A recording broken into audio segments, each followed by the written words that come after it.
Hello, my name is Ebony Love, and I am joined by Nouvelle Gonzalo. We are in her office in the UF Innovation Hub in Gainesville, Florida. Today is Thursday, August 17th, 2023, and thank you for agreeing to speak with me today. You're welcome. My first question is always kind of like the grounding question. What made you want to become a lawyer? I would say a few different things. I grew up a bit around the law. My father was a judge and a lawyer and worked as a prosecutor, and so I grew up around the law and the courtroom, but I wasn't quite interested in being a judge. And people were like, "Oh, you're going to be a judge like your father? You're going to be a judge?" I was like, "No, And I said, "I'm going to be something completely different." And so I knew I had an interest in advertising and marketing, and so I thought I would go into that business, marketing and advertising. And so, but then I had an opportunity to work as a U.S. congressional page in the House of Representatives in D.C., and I watched and observed lawmakers at some of the highest levels of government and that sort of thing. And I said, this law thing, this is really interesting. I said, but I don't think I want to make the laws. And I said, I don't necessarily want to enforce the laws. And I said, but I do like the idea of helping people understand them. And so I went to school in New York and undergrad at NYU. And I was there for 4 years, and in New York, there are a lot of people who are trying to make $1 out of your 15 cents, and you have to constantly be on guard for people who are kind of trying to take advantage. It's a big city. It happens in a lot of big cities. But one of the things that taught me was the extreme frustration I would have at the idea of people taking advantage of other people. Like, that really makes me angry. And so I said, oh, I don't like that, and I'd say, they're not allowed to do this, and I don't know why they're not allowed to do it, but I know they're not allowed. And so I said, I want to understand the law so I can make sure I understand why people aren't allowed to do certain things or say certain things that they're not supposed to, or try and take advantage of me or loved ones, that I know. And then as I was preparing for that course to go toward law school, I said, but I love business. I said, how can I put business into this? And I was thinking, should I get an MBA? Should I study business? And then people started talking to me about an MBA JD. And then when I went to law school, I heard about how there's both civil law and then criminal law. And so I was like, civil, criminal. I was like, so criminal is everything I see on TV. Civil, I said, what's this? And then learning about the contracts, learning about businesses, and I was like, yes, I'm like, this is it. This is what I want to do. And so that's how I became interested in it. So having an interest in service and wanting to help people and also protect their rights, and having an interest in business made me want to go into corporate law. But being able to see the different types of law in play was very helpful and instrumental. And where did you grow up? Akron, Ohio.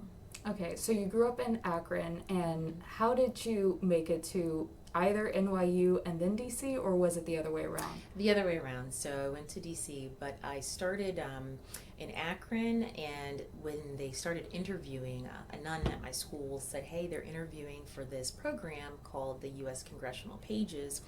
I think you'd be a good fit to interview for this. And so I was like, well, what is it? What is it about?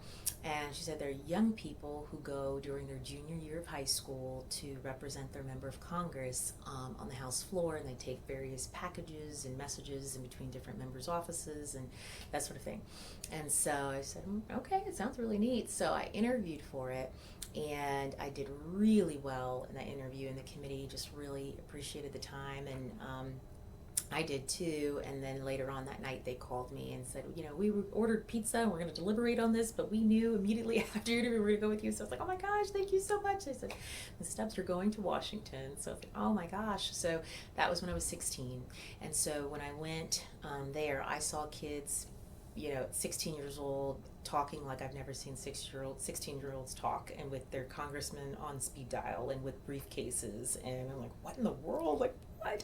These kids are off the charts. Like, I'm pretty, well trained and educated, but these were coming from a whole different background. So it's really interesting and neat, a little off-putting at first because you feel like the odd person out. It's like, I feel like I'm a normal kid amongst like little adults, kind of thing. So, but once I kind of got there, got in the rhythm, started being exposed to different things. They would take you on college tours, you start discussing just different high level legislation and matters and things going on in the country.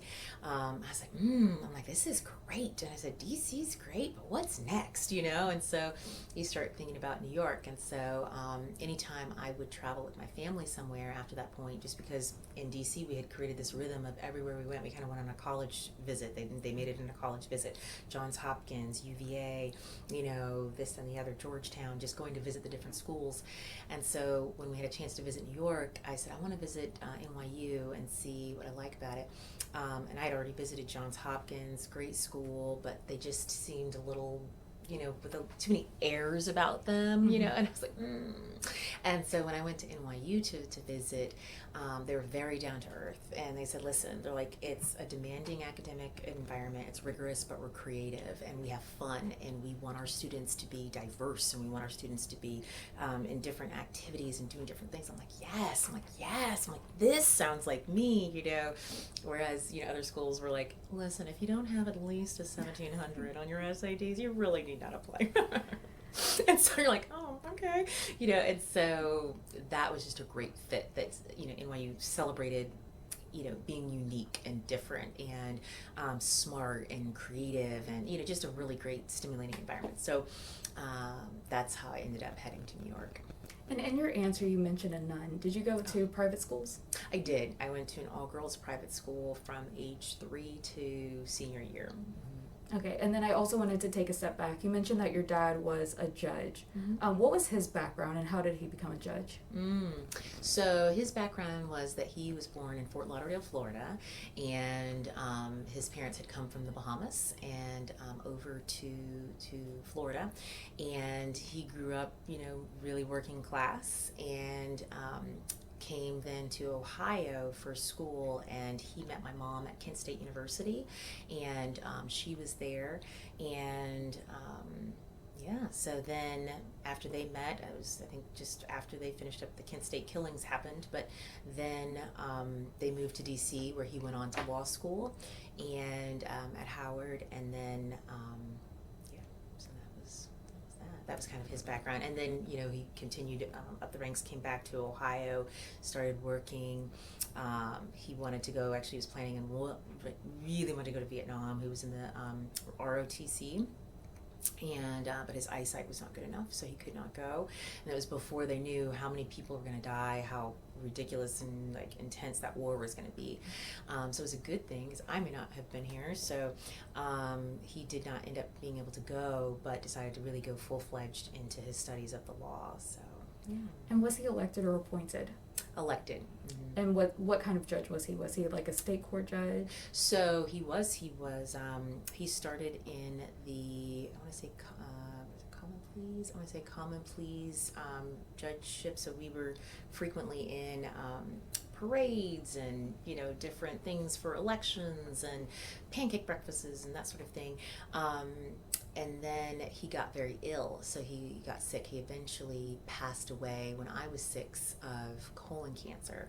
But he definitely had aspirations to continue rising and going up in the judicial path of that sort of thing. But we would receive death threats while he was in office and that sort of thing. It's one thing when you put people away, the people who are left behind are very angry, and I would check messages and they'd be threatening our lives, and I'd go to my mom crying and like, oh my gosh, and she's like, honey, don't check the messages.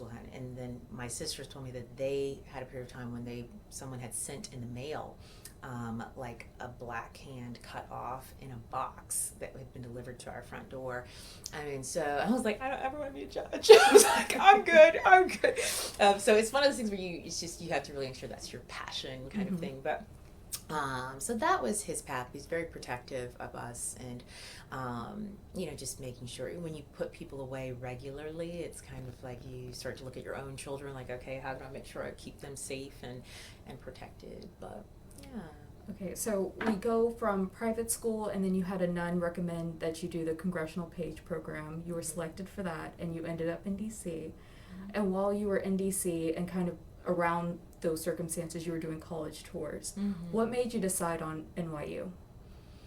I would say after seeing the different college tours and listening to the different people, I knew that I wanted to be in a competitive environment, but I wanted to be in one that was also creative and that had access to people who were very good in their fields. So in New York you just have so many people who are at the top of their field in different areas. So I love that you could have a small college but the resources of a big university. And also with the school I went to, the Gallatin School at NYU, it allows you to design your own major. So it's an interdisciplinary approach. And so it was perfect because I was trying to fit myself into the established majors. And I was like, okay, great, I'm doing international politics and business, but why isn't there any language requirement?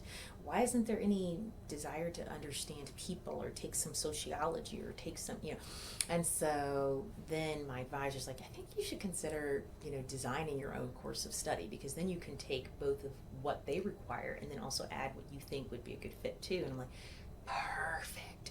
So that's why NYU ended up being a good fit. So. And what eventually did you graduate with? I graduated with a bachelor's in, it's one of the things about, so international business and economics would be the kind of equivalent of what I graduated in. When you have an interdisciplinary major, it's a little bit different than what other people have normally, so I always try and think of what the equivalent is. So it'd be like international business with a minor in economics was the type of major that I had. And then you ended up at Ohio State for your law school. Was it a straight transition into law school, or did you take a gap year? I took time off. One of the things I did while I was at NYU is I asked the law students, and I said, hey, I was like, what do you recommend? Like, I really want to go to law school. I really want to study this. And they said, take time off. They're like, whatever you do, just take time off, because you need to see what you like, what you don't like. You want to try different things and see. And so I was like, well, my mom really wants me to go straight through. And they're like, yeah. They're like, but even if you look at some of the most competitive programs, even at NYU Law, people here have taken anywhere from 2 to 4 years off. So I was like, oh, okay. So anyway, so I took a year and a half off. I graduated a little bit early from undergrad. And then I took a year and I worked abroad. So I was in Spain, and I was an interpreter for the Spanish Air Force for a while. And then I was also teaching English at an academia. And then I also started my own business teaching children and adults English as a second language. But one of the things that the NYU law students mentioned to me that was really helpful was they said, pay attention to what you naturally do over the years. And so I started my first company at 12, and then again at 18, and then again in Spain. And so I noticed that I had a strong entrepreneurial bent to me. I was always starting a business, and I was always working on growing things. I would always learn how things worked, get in there, learn how it works, and then I would go out and do my own thing. And so even with my degree, I got in, did all my prerequisites, understood how the system worked, and then designed my own major. So, and then after graduating, I went to Spain. I was there for a year and a half and was working, applying to law schools, taking the LSAT prep, or doing LSAT prep, and then went ahead and started at Ohio State. And for Ohio State, I wanted a program that was very good in ADR, which I was very passionate about, and international and arbitration and mediation. So I loved that program that they had. They're top 3 in the nation for that. And then also, what was it? Oh, they had an Oxford University study abroad in England. So I wanted to do that too. So, yeah. Okay, so you said that you started your first business at 12. Mm-hmm. What business was that? Right? So one thing my mom would always say, she said, honey, when you get older, you're going to interview for jobs that expect you to have had a job already. And so before you get to that job, I'm going to make sure you have a job and experience before that. And so I was like, okay. She's like, so what do you like to do? So one of the things I love to do and why I thought I wanted to do advertising and marketing was I like to design things like layouts, and so I worked for like small mom and pop companies, restaurants and small businesses that maybe like they needed their menus redone. And back then it was like the new printing programs would come out, so we had not even laptops, we had desktops and like printers, the little dot matrix would come out, so we make signs for them. I'd make banners, menus, that sort of thing, and just to see the excitement on their face, just like this looks so good. I'd be like, wow, like I helped them to do that, so that was the business. And so then they'd give me money, toward that type of thing. So Okay, and what was it like being an interpreter for the Spanish Air Force? So it was challenging because so my boss that I was working for at the academia where I taught English, he's like, Nouvelle, your Spanish is very good. He's like, listen, what I normally do is I'm an interpreter for the Air Force. Would you like to take my position? I'm just getting very busy. And I was like, I'll give it a go, And so I went, and there was a presenter from Great Britain that was there. And so it's a little challenging because their English is a little different from ours in certain, respects. So I had to clarify, like, you mean this, right? And she's like, why? They're like, why is she clarifying it's English, right? English. And I was like, yes, but they have a little bit of different from American English, so I just want to make sure he means this. But so it was very good and very demanding, and you really focus a lot because you're like, okay, I don't want planes crashing in Spain because I did like a wrong translation for something or interpretation. But no, it went very well. I got along well. They're like, what a dainty lady to be here in the Air Force. And I was like, well, I'm just doing my best. So yeah, but it went well. That was good. And so how many years did you spend over in Spain? I was there for a year and a half. Okay. Mm-hmm. And so then you end up back at Ohio State. And how was your transition coming back from Spain over to the States? I would say, so after my first 6 months, I came back to fully walk with my class in New York at NYU, and I was the commencement speaker. So I spoke, and then I went back to Spain shortly thereafter. And then once I finished, I came back. So coming back to the States, I always love coming back to the States.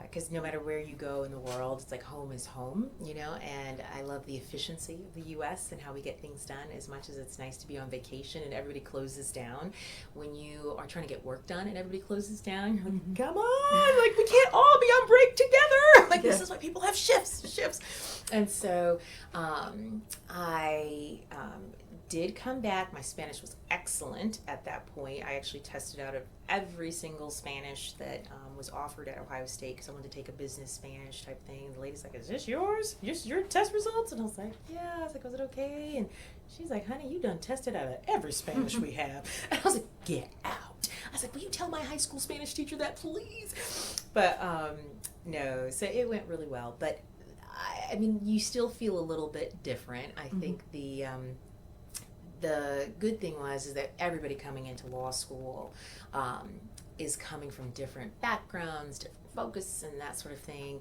and everybody's like a little nervous and jittery, even though they pretend like they're not. They all are, and so it was neat to kind of meet different people from different backgrounds, and also to see familiar faces. I was used to going to school in New York, so when I went to school, like I didn't know anybody, but in Ohio, I was like, oh my gosh, were you on my speech team? Like, didn't I compete with you in high school, like on speech team? And I was like, oh my goodness, is your father, so I started seeing familiar faces. I'm like, oh my gosh, this is what people who go in state, like they know people, like when they go places, like this is nice. So it was nice to have that. I think my biggest transition was more when I was coming back from DC back to high school, because you're now going from high school students who are all juniors all together. You live together, you work together, you go to school together, you do all your activities together. So these are like your built-in friends, these 26 people. I was a Democratic page. We were in the minority at the time, so 6 months Republicans were 1 year. And so you do everything with them. And they're all talking high level. You know, we're discussing like, oh my gosh, did that bill pass on the House floor yesterday? Oh my goodness, did you see Bill Clinton when he was over giving his speech at the State of the Union? And so then imagine you go back to high school, everyday 16-year-olds, and you feel like an alien. You know, your vocabulary is off the charts. You are like, can I check in on C-SPAN? How did that bill pass? And they're like, what? Are you kidding me? You know, and in fact, many of my friends that also went back to their high schools, they hated it. They went abroad and finished out the rest of their studies abroad, or, you know, just like faded it out and, you know, sort of thing. It was a really difficult transition. And I feel like I was very loved and respected, but I didn't have like maybe all the close friends that I would like. You know, it's one thing when people respect you, but they're not like close friends with you. And so, yeah, but I mean, it was still good. I was student body president my senior year, but it was still, you felt like a foreigner. You felt like I was like, I just want to go to college. That's it. I just want to get out of here. I just want to go to college. I want to be with adults, which, you know, you're not that much more adult than. So, but yes, coming back to Ohio State, law was great. And I couldn't wait to go to England and to Oxford. And I was just like, my whole application was talking about that and the professors I wanted to study with. And I said, how do I get to England? Mm-hmm. How do I get to Oxford? And it had always been a dream of mine to either study at Cambridge or Oxford one day. And so then I went to a lunch and learn at the law school, and they had one of the visiting professors from Oxford came in to speak, and I was just mesmerized, and I was like, oh my gosh. And so I went up to him afterwards, and I said, hey, I resonated with all the work that you do. I said, I'm looking to apply to the program. I really would love to go. And he said, you will work with me. And so I was like, what? I was like, yes. And so he's like, you will. And so I was like, okay. So as soon as I could apply and, you know, get everything in, and I did in fact work with him, and it was fantastic. An absolute dream. Very expensive, but quite a dream. So yeah, it was good. I'm going to come back to your law school experience, but you kind of touched on something that another interviewee had spoke about. It's Justice Colvin on the Georgia Supreme Court had mentioned that when she went to not law school. So in elementary school, she knew she wanted to be a lawyer, but then she got to middle school and she started to dim her light. And you kind of just talked about, you went to DC and then you came back to high school and you were like, you know, this isn't the same level as I was in DC, and now I'm back in Ohio. What advice would you give to especially young women who kind of struggle with thinking that they have to dim their light to fit in? It's a wonderful question, because that often comes up. And I would say the number one thing was one thing that my mother told me, and when I was struggling with that transition coming back, she said, honey, you're not going to always find your friends in one place. Know that sometimes you will have to kind of handpick them from different places. And so I would join clubs and groups and organizations in the community as well. And so I kind of handpicked the friends that had similar values, similar beliefs, and, you know, that celebrated who I was, you know, and wasn't going to put me down. And, you know, in high school, sometimes they would. They'd be like, why don't you get off your high white horse, you know, and why don't you, and I'm like, why? Like, you know, just because I don't want to go drugging and drinking or whatever, you know, kind of thing. And so I would tell that to young women as well, to know that you may not always find your friends in one place, know it's okay to handpick them from other places, whether it's experiences you have abroad, or a community group or organization, or a community of faith or whatever, to know that, and then to not feel like you have to compromise who you are or to dim your light in any way, and especially in relationships, not even just friend groups, but in relationships particularly, because you can be a bright light, and then the person you're with is like, yeah, I love that bright light, but over time be like, okay, I don't like that bright light so much, like dim it some because it's making me not look as bright, kind of thing. And you're like, wait, what? And so being aware of that, because all of us have a purpose and a destiny that we are on this earth to fulfill. And once we start to block that or to dim that, I feel like we do a disservice to ourselves, to humanity, and to the people that we are here to help. And even when I was in law school, and there would be times when it was just really challenging, it was really hard work, and I would,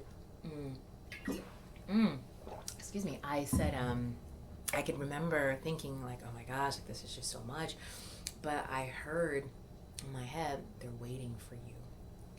They're waiting for you. The people that you need to help are waiting for you. Just keep going, like keep pushing forward, keep getting this done, and you'll get to the other side.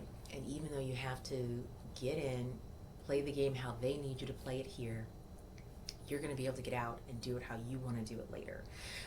And you know, law school is pretty rigid. You know, you have your requirements, you have, you know, the recommended law review and this and the other. But I'm like, oh my gosh, like I don't want to do law reviews. Like I never was on the newspaper in school. Like I don't want to do this. And so it's like all of a sudden, if someone told you, you have to start liking knitting now because this is what people look for and you have to knit. I'm like, what? I don't care about knitting. I never liked knitting. And so, but you have to do it because this is the, you know, the path. So that was just draining, that type of so much structure, right? But I was like, no, I need to be able to exist in both. I need to be able to exist in very structured environments, and I also need to be able to exist in creative environments. And so not everything is going to, you know, be like paint your own canvas, you know, kind of thing. And when you can be adaptable in both, it's great. But as far as dimming your light, I would say to young women, to know that you can get your friends from lots of different places, one. Number two, to not dim your light, because when you do, you will attract the people who at your core do not really truly fit with you, that aren't your people, that aren't your tribe. But when you allow that light to shine bright, you'll eventually attract in the people who are the right fit, and you don't lose time on the people who aren't. And so, and then especially be careful with the mate selection and spouse, you know, selection and that sort of thing. And it doesn't have to ever be an attitude of I'm so good or I'm so great. Just a compassion and a kindness, like, oh my gosh, thank you so much. That is so super sweet. I know I'm not really available, or, you know, I'm just focusing on this right now, and that sort of thing. And, you know, there have been times in my life where I had to be like, no, I was like, you know what, this isn't going to be quite a fit, because I'm not going to compromise that. Like, I'll respect you, I'll be kind, and, you know, as a believer, I truly believe God blesses you for that. So, yeah, it's a beautiful thing. So coming back to your legal career, you just mentioned that you needed to have both structure but also creativity. Can you kind of explain what you do now and how you kind of crafted this law firm, and like what do you do? Sure. So our practice focuses on U.S. and international corporate law. My practice does. And what I do is I work with companies, businesses, nonprofits on their intellectual property, their contracts and agreements in private emerging business. And then also we work with them on nonprofit work and compliance, and then international, so expanding abroad if they want to open up different branches and that sort of thing. And so as far as like how, you know, I put that together, when I was in law school, I thought back to that advice from the NYU law students of think about what you naturally do. And so I said, my natural tendency is I start companies. I said, that's what I do. I love that. And so I said, I want to do that. I said, but I know I got to pay my dues. I have to work for someone else and learn the ropes. And so I, in law school, created a mini career for myself. And so one year I worked as a student law clerk for a judge, and then another year worked in-house counsel for an international company. Another year worked with a law firm in private practice, and then I also worked doing some interpreting in a clinic. So I did a variety of things and had a mini career. And then when I finished law school, planned I would go work for someone else and then eventually start my own practice. Well, then I came out in 2009, and it was in the wake of the worst, you know, financial crisis, you know, the country had seen since the Great Depression. And so it was a lot more difficult to get jobs in my particular field. I mean, you went from like graduating in 2000, I came out in 04 of undergrad, and they're like throwing roses at you, like, please come work for us. Oh, what do I want? What do I want? And so, to like, sorry, Melissa, do you have any one jump ahead of the red line? Is there any opportunity here? And so I was like, no.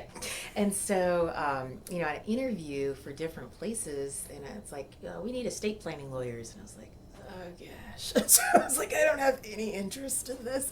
And so I was like, and so I was like, don't sell out, don't sell out. I know it's just your job, but, and I was like, oh, I can't do it. So I was like, I don't have any interest. Criminal, no interest. So I said, all right, well, I think what I'm going to do is I'm going to work for a firm out of Madrid, and so I did so satellite. I found them in the Bar Journal at the back of the magazine. They had different firms that advertised different opportunities, and I found them and I emailed them and I said, hey, I would love to just get experience. Like, I'll help publish articles with you. I'll help do this. Da, da, da. And so I volunteered all my services just to get the experience so I could build my resume. And at the time, I was also working part-time at Macy's because I was like, okay, I just need some money, but I also need to build my resume, and I need to, you know. And so, but while I was at Macy's, I was studying that company. I would read the staff manual in my free time. I'd learn everything. I said, okay, this is a national company. How did they grow this company? I'd watch how their managers managed people. I'd watch how they grew the company. I'd watch how they do trainings in the morning. I'd watch everything that you know, watch a company do. And there were things I would just know about the company that people were like, how do you know that? And so I was like, actually, according to the Macy's manual in section 2.7, you can't do it. And they're like, what? And so I was like, because I read it on my free time. But it was teaching me how companies grew and moved and worked and expanded. And so every opportunity I could to learn that, I did. And so then I was starting my practice on the side, and I said, I'll hang out my shingle, I'll just do a little bit at a time, and then once I get more clients, I'll decrease my part-time work here and increase that. And so I did. I started increasing.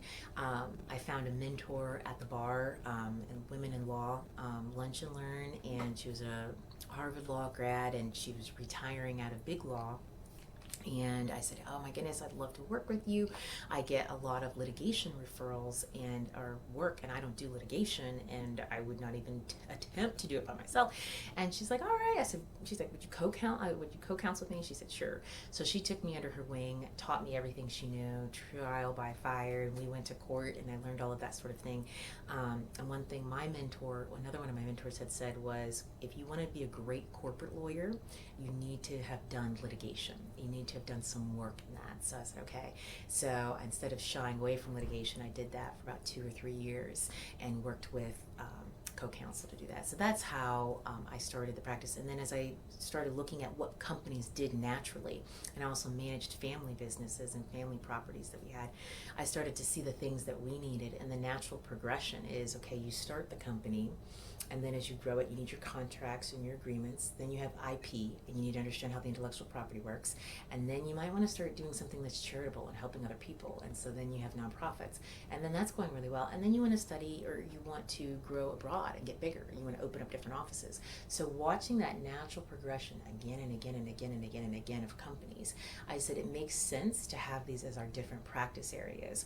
And then also, being that it was in 2009, 2010, you want a diversity of practice so that if one practice area was low and slow, the other ones were booming.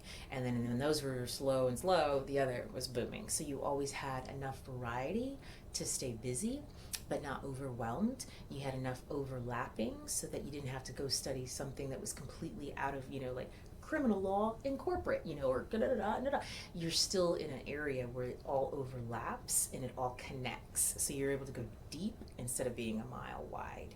So I really loved that, and I would get companies at all different phases. Like maybe they had already done all this other stuff, but they wanted a nonprofit, and I could already mentally see where they were at in that process. I said, okay, and then so that's what I did, and then I started to want to bring people with me on this journey, and so I worked on my business plan, when I first started, and I worked with an MBA student I had gone to law school with who went on to get her JD MBA. And I said, hey, could you help me do a business plan? She's like, yes. She's like, we have to for our MBA program. We need to work with a company to do it. I'm like, perfect. Here's mine. Like, come help me. So she did. And yeah, so that's how I started in those different areas. Our goal originally, my goal was to have 26 different offices. And looking back at that business plan, I was like, wow, it's very clear I had not done anything yet. I was like, that's a very ambitious plan. So now I've got it down to 6, which is great. I could go head on home to glory and be fine with that.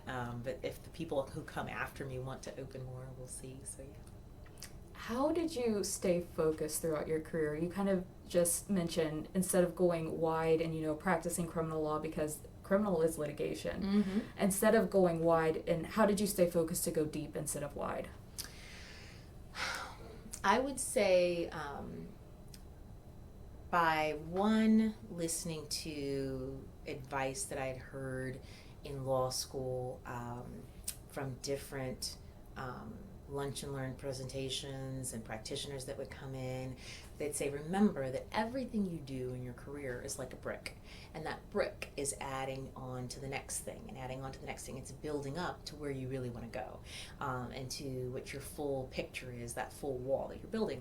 And if you have bricks over here that are on your path, but then you decide to go do something over here, because sometimes what people do is they have some bricks over here, and then they have some bricks over there, and they have some bricks over here. And so the continuity of what you're creating or building isn't there, or it takes so much longer because people are all over the place. But if you start with the end in mind and like my ultimate goal is to do X, and then you work backwards from that, you can make decisions that help you get along that path and get there sooner. So that's how I would stay focused.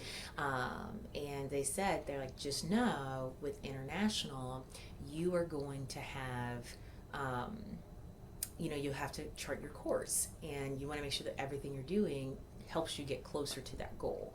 And if you get distracted from that goal, so from like wills, trusts, and estates or whatever, and it has nothing to do with that and doesn't feed into international, then you can do it, it'll pay bills, but it's not going to get you close to the goal. And so there was a lot of having to bite the bullet because I needed to stay committed to the goal and maybe earn less when maybe other people were taking all these other jobs and doing big stuff and getting big paychecks, whatever. But I was like, well, I don't really want to do that. So I just got to maybe earn less and make this sacrifice. And now it's paying great rewards and great dividends because my international experience and background has a lot of depth to it, and I've been able to do really good things with it. But I would say knowing what your end goal is, what's the end game, because if you don't know where you're going, you can't know how to get there, and so you'll go a little bit over here and a little bit over there, So there's a young girl, actually no, there's a young person who just opened up a lemonade stand, and they're doing fantastic at their lemonade stand. And they're like, you know what, I want to be a business owner one day, but they might not have been exposed to a lawyer yet. What advice would you give them as they're growing and they're starting to think that law school might be an option? What would you advise them if they've never seen a lawyer who looked like them before? Advise them in terms of law school or how to make their lemonade stand successful? Well, either. I think what part of the problem is that, I have this lemonade stand and I want to do more things with it, and I think law school might be for me, but I have no idea how to get into law school. What would you advise them in that kind of capacity? I would say look into opportunities to get to know lawyers. And you can say that, but then it's like, okay, well, if you've never seen a lawyer, how do you find them? And I would say look within the minority community to start, because just anyone who maybe has professional degree or training in that or business, even if they're not a lawyer, they might know some people who are lawyers, and start asking around. And I'd say, well, but what if your parents, don't have any professional degrees or don't know anybody with professional degrees? What do you do? And then would go to the communities of faith and start asking there, and ask, at your local church, at your pastor, people there, like, hey, I really think I might be interested in law. Do you know anybody I could talk to who's done that? Or any other community organization that person might be a part of. So I think that would be a great start, because somewhere, somehow along the line, some people know someone else, So I think that would be great. Or your school, asking teachers. I asked my teacher, because I loved history when I was in school. I loved history and Englishes. And I'm like, what can I do? Like, what? And I was in 7th grade, and I was in social studies. And I was like, well, what can I study or do where I can use this? And she's like, you could go into law. A lot of lawyers love history too. And I was like, okay. So asking teachers and advisors is helpful. And is there anything that I didn't ask you about that you would like to share?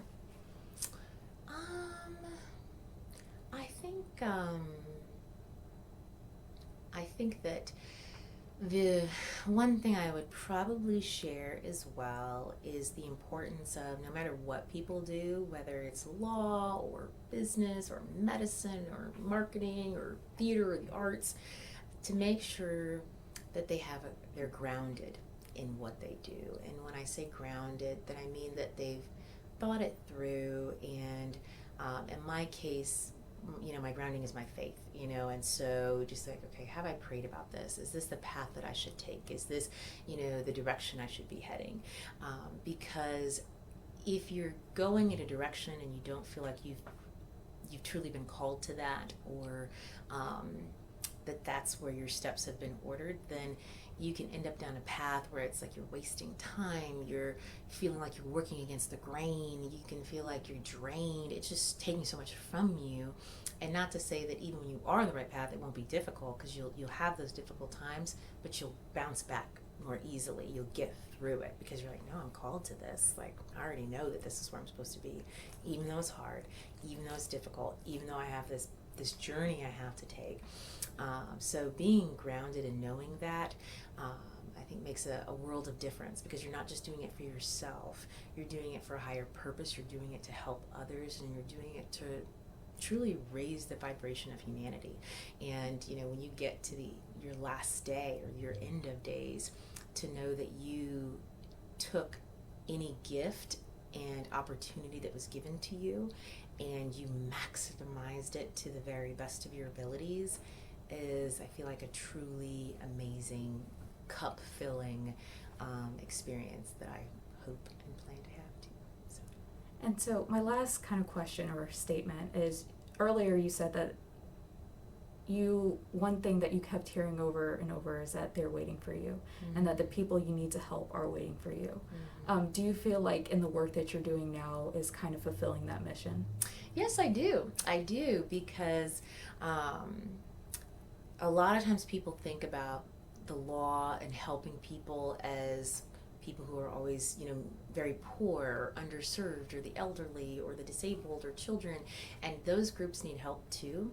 But there are also people who have vision for their business or their company, and maybe they can't afford Skadden Arps, maybe they can't afford Jones Day, but they still want excellent legal representation. They still need and deserve that. So to be able to help companies that are like, I'll pay, like, I just need the assistance and guidance, is awesome, and especially to help our communities as well is really nice. But I absolutely do. And people might say, what kind of, underprivileged businesses are there? Come on. But it's been great. Yeah. So I do think so. And then to be able to help students and young people as well, and to be able to have taught and all that is great. So. Well, thank you so much for giving your time and sharing your story. I'm sure that, I know I've learned a lot, and so I'm sure that other people, young students, even college students, will benefit as well. Good. Well, it was my pleasure. Happy to do it. Thank you.